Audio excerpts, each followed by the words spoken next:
Hello. Currently, I'm going to talk about sword technique and using it for fitness. I always recommend using a sword that is not real to prevent injuries and unnecessary cuts, and that's what I use. And I'm going to discuss how someone can get in shape and get fit using sword technique, and even someone who is not in terrific shape, perhaps somebody who has some kind of disability or injury or is significantly overweight and has limited mobility, and how sword technique can actually help to develop a means of getting in better shape and forming a foundation for fitness. So here I have a sword, okay? And what I'm doing is I'm bending my knees. This is like a karate pose here. And sometimes you can bend it in more inward, but it's better to just have your feet straight, as you can see. And I have my sword in my hand. Now, when you're holding this and you actually have it grasped, what this does, because some people are saying, like, it is inconsequential if you're holding a sword or not. What's the difference? The difference is that when you're actually holding a sword in your hand like this, it registers in your subconscious that you're holding a sword.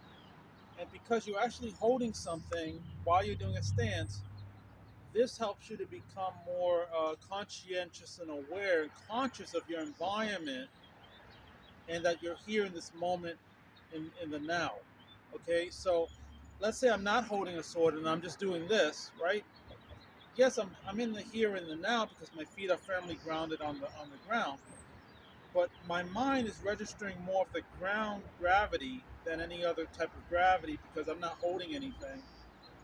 And so I'm less awake, less aware, less conscious of what's happening in the moment. Okay? But if I'm holding a sword, this creates, and it doesn't have to be a sword, but that's what I use. If I'm holding a sword, the act of holding something while being in a stance kind of creates it, it forces your mind to work harder to be more balanced and organized in your movements.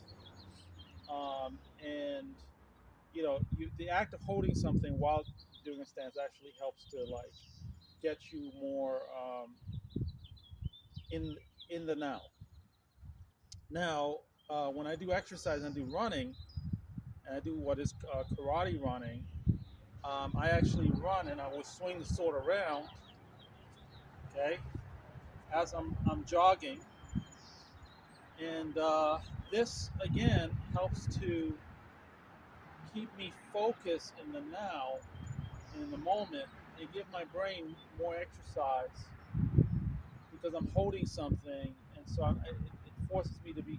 So the more you're doing in the moment, as you are exercising, the more grounded you are in that moment. The more grounded you are in that moment, the more conscientious you are of not just your legs, but also your upper body and what's happening up here. Because this holding this forces you to focus on the upper body and not just your leg movements, especially if you're running. Now, as far as exercise, um, a way to exercise to work out is to hold your sword, bend your knees, okay? And when your knees are bent, okay, what this does, if you ever notice a tree, how hard a tree is and how strong a tree is, I have some trees behind me, it's rooted in the ground. And when you bend your knees and you have balance and you're rooting yourself on the ground, that works out your thigh muscles, works out your calves, works out this area here. This area here affects your upper body as well. It affects your cardiovascular system, it affects your heart, it affects your brain, it affects every other aspect. So it's the roots of your health. Okay? So you're bending your knees, and when you're holding the sword, okay, when you swing, okay, when you're swinging the sword as I'm swinging it, okay, That works my back muscles, works my arm muscles. Okay, and it's a simple move. It's not fast. It doesn't have to be fast. If you're a slow person, doesn't have to be. You can do it really slow. So lift it up like this, and then I swing like this. Okay, kind of like swinging a bat if you're doing baseball, but you can do it slowly. Okay, and just doing slow movements. See, I'm bending down like this. Works the chest muscles, works the arm muscles, works your thighs. It works your entire body. Okay, not only your leg muscles, but your entire body. But this area here is the most important part. And holding this and doing these movements, okay, keeps you grounded in reality. Um, Requires coordination because if you're not coordinated, you can hit yourself, right? So it requires coordination, okay?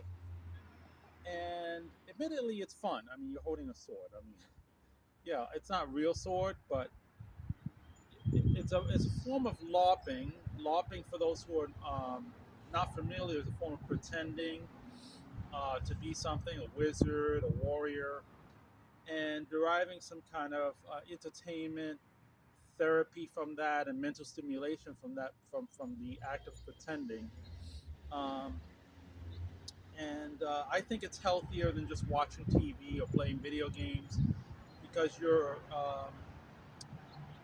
actively involved in your imagination, and it at least improves your social skills and your fitness. Social skills if you're LARPing with other people, playing pretend with other people, just put it that way.